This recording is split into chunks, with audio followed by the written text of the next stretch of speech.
Começa agora o Trajetória, um programa sobre a memória viva de professores e pesquisadores da Universidade de São Paulo.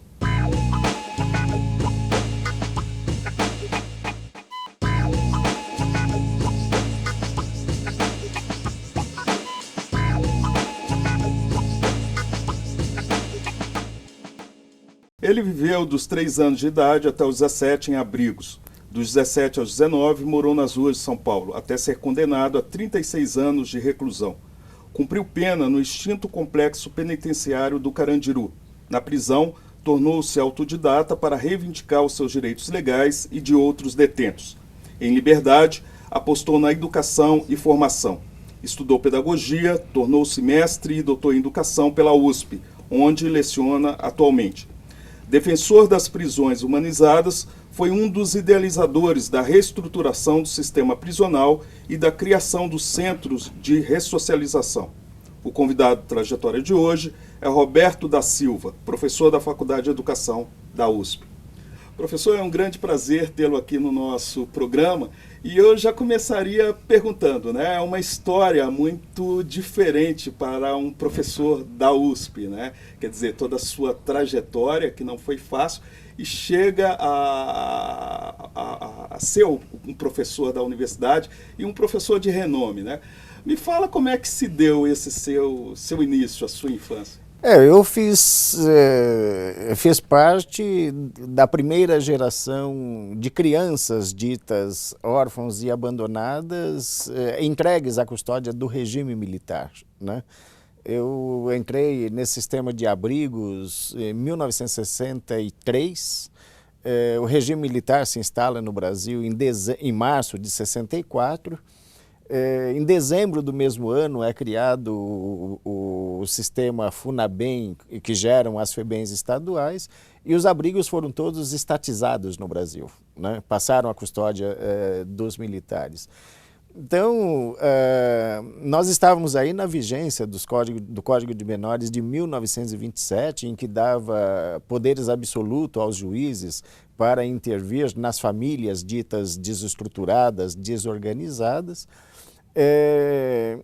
Tinha-se por hábito determinar primeiro o estado de abandono das crianças em relação aos seus pais e depois uma sentença de internação que permitia a essas crianças ficarem até completar a maioridade dentro de abrigos, né? E esses abrigos, eles como eles funcionavam em termos de educação, em termos de afetividade? Em termos, antes de 1964, os abrigos eram predominantemente de orientação religiosa, né? De natureza filantrópica. E com isso, se seguia muito os modelos europeus e modelos americanos de abrigos, né? Era o regime que hoje nós chamaríamos de instituição total, porque a criança, qualquer idade que entrasse, ela permanecia até os 18 anos de idade, né? E se adotava rígidos critérios, por exemplo, de separação por faixa etária e por sexo. Então, abrigo só para meninos, abrigo só para meninas, né? E os abrigos de orientação religiosa, principalmente de orientação protestante, dava muita ênfase na questão rural, agrícola, de lidar com animais, com terras. Então, normalmente, esses abrigos, e era a doutrina higienista que vigia a época, todos eles eram muito afastados da cidade, eram retirados das zonas urbanas, o que favorecia esse trabalho com a pecuária, com a agricultura e tudo mais, e uma forte fundamentação religiosa, né? E no caso, você foi para o abrigo muito novo, né? Muito jovem, né? Por volta de 3 anos de idade. E os seus pais? O que eu sei da minha vida é o que eu chamo de a história oficial, né? É aquilo que está registrado em processos e prontuários. E essa história oficial relata que a família morava em São José dos Campos, o marido e a mulher com 4 filhos, eu era o segundo desses filhos, e uma ocasião o pai resolveu abandonar a família, né? E por isso a mãe veio para a capital, aqui em São Paulo, com os 3 filhos, em busca de ajuda de um programa oficial que havia aqui no Juizado de Menores, né?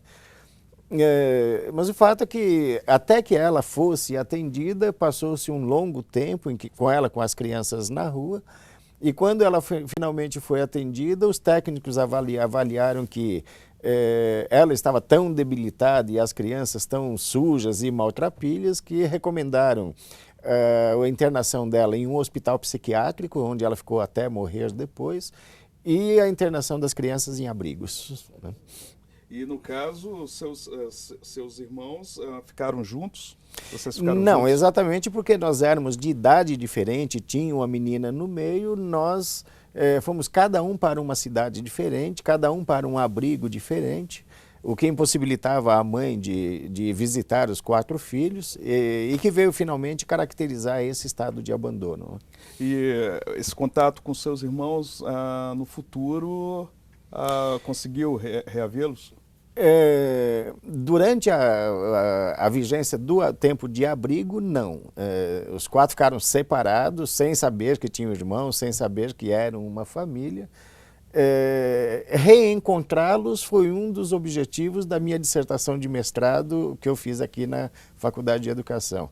Então, só em 1994, quando eu defendi o mestrado aqui, é que eu os localizei. E esse mestrado, ele falava especificamente da questão da estrutura familiar? Sim, porque eu me propus no mestrado a fazer uma coisa que também era nova na universidade, nova em termos de concepção de pesquisa, que é utilizar a própria história de vida para reconstituir as políticas de uma época, né? Então, eu não tenho uma história única, não tenho uma história singular. A minha talvez tenha assumido mais evidência pelo que eu acabei fazendo, mas ela é a história de milhares e milhares de crianças brasileiras, né? Então, nesse sentido, é que eu utilizei a minha própria história de vida para reconstituir a história de uma geração de crianças, que é esta primeira geração criada dentro do regime militar.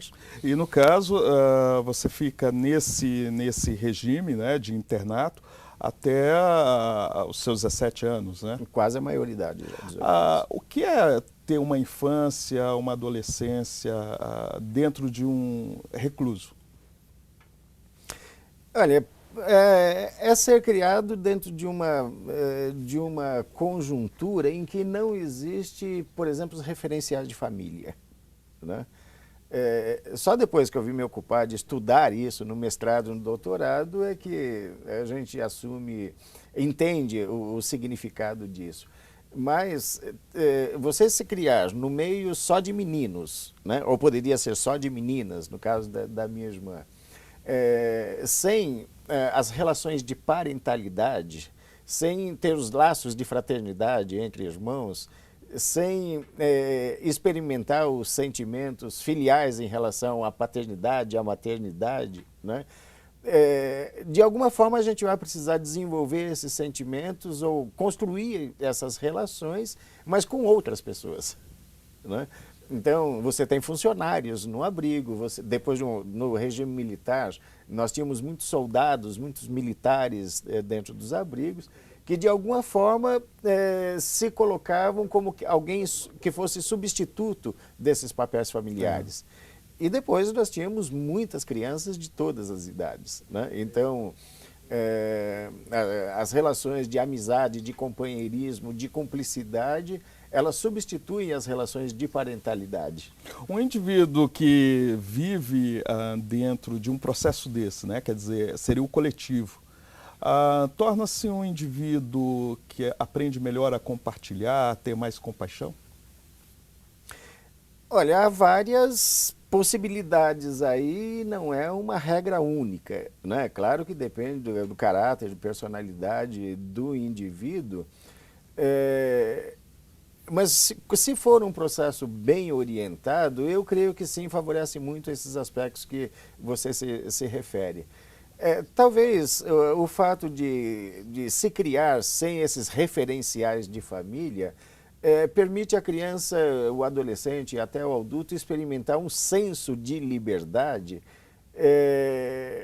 que é o fato de não estar presos a regras morais, né? As regras impostas por pais e mães, as obrigações que filhos sentem em relação aos pais. Uma criança criada sozinha, no coletivo, ele está isento desse tipo de sentimentos ou de relações. Isso lhe dá de certa forma, um senso de liberdade um pouco maior, né? Eu, por exemplo, eu tenho muita liberdade, muita autonomia hoje para falar bem e mal da família, sem que eu me sinta afetado por isso. E o que seria falar bem da família? Falar bem no sentido da visão corriqueira que se tem quanto à família ser uma unidade afetiva, ser uma unidade econômica, ser o principal porto seguro que uma pessoa tem na hora, nos momentos de adversidade, ser a família, a vocação natural do ser humano, da mulher para ter filhos, do homem para ter pai, ser família, o modo de melhorar e perpetuar a espécie, esse tipo de discurso. E o falar mal seria da família? O lado negativo significa entender a família como a principal fonte dos problemas individuais que a gente enfrenta, né? No caso, quando fala a principal fonte, está se referindo à sua própria situação, o problema que sua mãe enfrentou, o fato de ser obrigada quase a entregar os filhos. Sim, eu aprendi a lidar bem com isso porque depois eu fui entender que eu não fui exatamente abandonado pela minha mãe, né? Eu fui confiscado dela. Um juiz de menores, à época, nos tirou de nossa mãe. E com isso eu passei a entender que a mãe deve ter sofrido mais do que os filhos. Entende? Então não me refiro só à minha história pessoal, mas aquilo que eu tenho observado ao longo dos anos do trabalho e de pesquisa também, que mesmo para as pessoas que não enfrentou as adversidades que eu enfrentei, mas quando aparecem problemas relacionados à doença mental, problema da sexualidade, de droga, de alcoolismo, de violência, como regra geral, a gente identifica a família como origem desses problemas, né? E é verdade que se a família está na origem de muitos desses problemas, família, por outro lado, é também a solução para muitos desses problemas. Agora, as questões socioeconômicas, né, o Estado, ele pode mudar a história de vida de muita gente. Tem um filme chamado Pichote, A Lei do Mais Fraco, do Hector Barbenco, sim, e que penso que passa mais ou menos no período do final dos anos 70. Eu gostaria que você comentasse sobre esse filme, mas depois do intervalo. O Trajetória volta em instantes.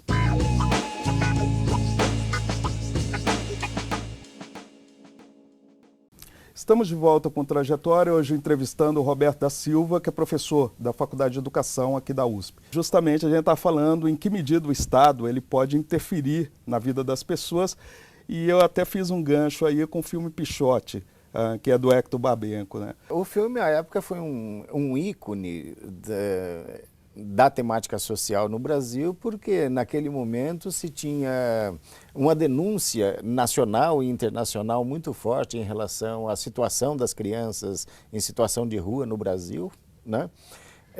Se tomavam algumas medidas em vários estados brasileiros no sentido de fazer uma espécie de uma higienização urbana, de tirar essas crianças da visibilidade pública, né? Então, quando surgiu o filme Pichote, foi, de certa forma, um escândalo nacional, né? Porque dava-se visibilidade ao problema, tratava-se a questão de uma perspectiva política, no sentido de que não era só a livre opção, livre manifestação de uma criança que fez opção por aquele modo de vida, mas uma situação em que a família se sentia vitimizada, as instituições que tinham a responsabilidade de lidar com isso, como a polícia, mais usava e abusava do que ajudava a resolver a situação, e a justiça praticamente se fazia cega a todos os problemas que ocorriam, né? Eu tive muito problema na época de dialogar com esse filme, mais por conta do Hector Babenco do que do Fernandinho, que era o Pichote. Na época que passou o filme, você já era professor? Não, não.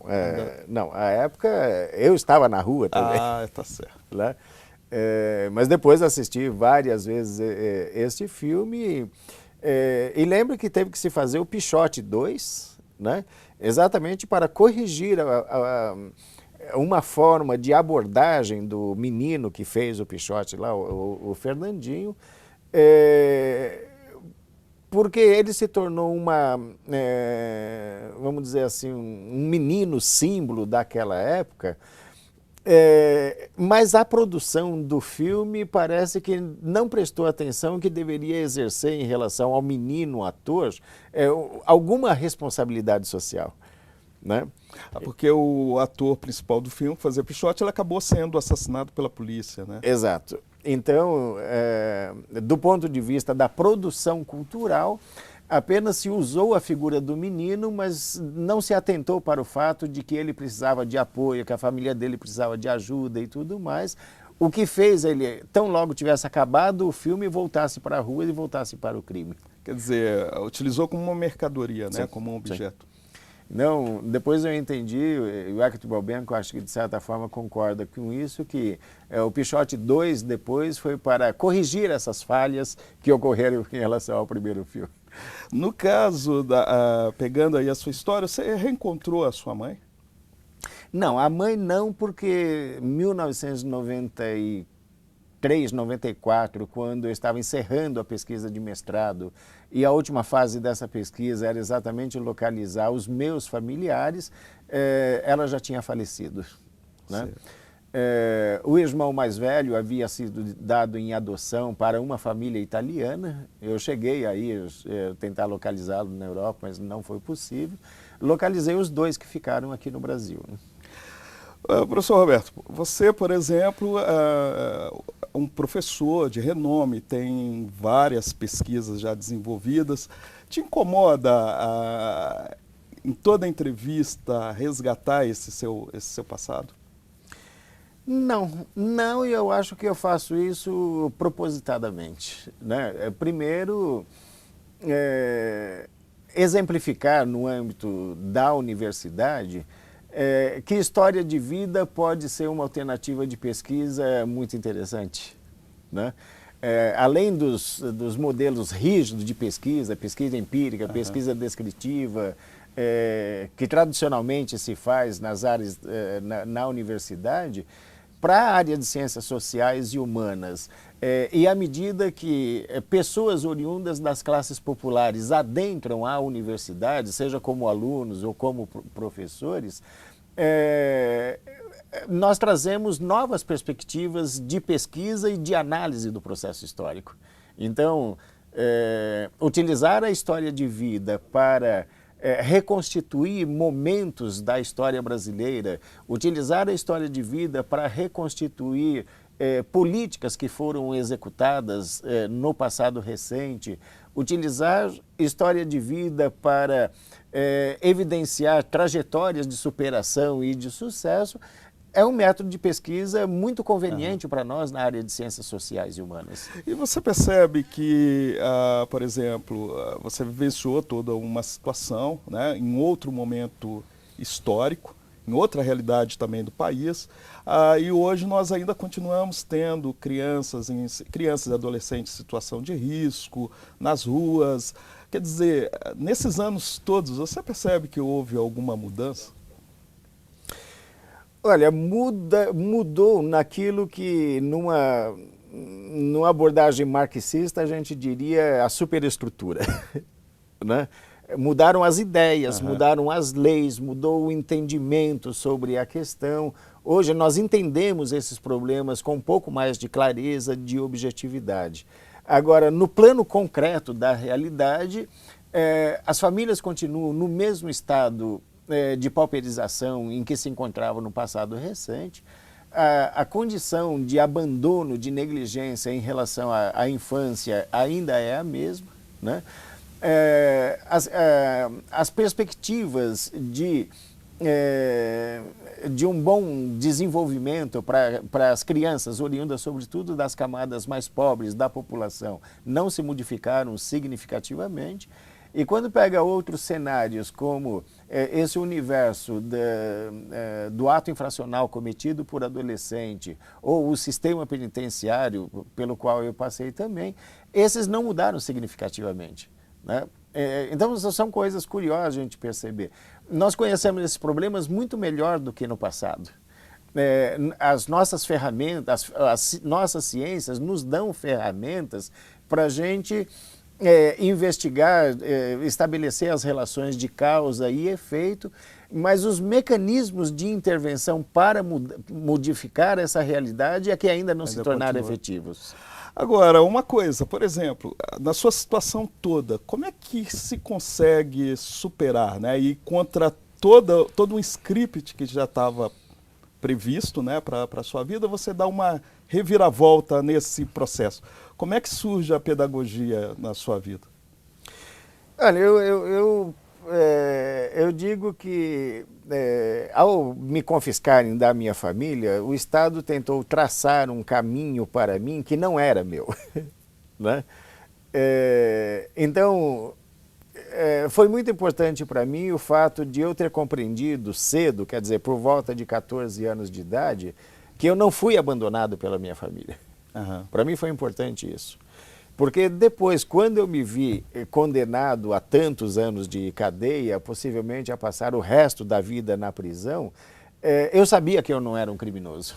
Eu sabia que eu não havia herdado geneticamente nenhum fator criminoso que me convencesse de eu ser um criminoso. Você foi sequestrado, Eu né? fui tirado de uma situação. Exato. Então, meu caminho não era aquele, né? Então, o que eu fiz foi me insurgir contra o destino que tentavam traçar para mim e cultivar uma permanente indignação no sentido de não me conformar com as situações a que eu estava submetido. Então, essa indignação é que me levava a tentar entender a situação, tentar decifrar os mecanismos dessa engenhoca, dessa máquina que me prendia, me mantinha preso ao sistema, e gradualmente eu me libertar delas. No caso, é isso que seria o ciclo de formação de marginalidade social que você trabalha? Sim, é o que eu uso como metáfora para ilustrar esse processo de produção e reprodução da pobreza, da miséria, da marginalidade social. É uma metodologia que você desenvolveu?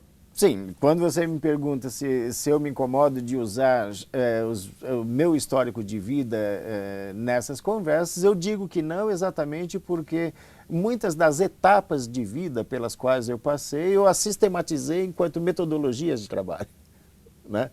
Que eu uso com criança, eu uso com adolescente, eu uso com família. E a perspectiva como eu me dei ao trabalho de refletir sobre essas questões, de decifrar os processos pelos quais eu passei, e passei de forma bem sucedida, então eu posso aplicar essas metodologias em trabalhos com outras pessoas, né? E tem dado certo? Dá muito certo na medida em que eu trabalho na formação de recursos humanos que saibam utilizar essas metodologias, né? Não pode ser eu diretamente, eu envolvido no atendimento direto, né? Porque senão a gente entra dentro de uma lógica de apagar incêndio, de atender emergências. Então não sou eu a fazer o atendimento direto a crianças, adolescentes, a famílias. O trabalho que eu faço, principalmente dentro da universidade, é formar recursos humanos que deem conta de trabalhar com essas realidades. A universidade, pegando, no caso aqui a própria USP, mas pegando as universidades de uma maneira geral, os cursos, as pesquisas na área de educação, elas estão preparadas para esse tipo de realidade? As pesquisas se preocupam com essa realidade que você aponta? Não, a temática social, ela não é um tema nobre para a pesquisa. Né? Temática social é um tema nobre para a política, para a economia, mas para a pesquisa dita científica, para a pesquisa que busca inovação, essa não é nobre. Né? Depois tem outra questão. É mais fácil interessar-se pela temática social enquanto objeto de pesquisa as pessoas em que o social faz parte da vida delas. Né? Então, aí que a gente identifica algumas coisas interessantes. Então, nós estamos no momento em que as classes pessoas oriundas das classes populares têm mais possibilidade de acesso à universidade. Né?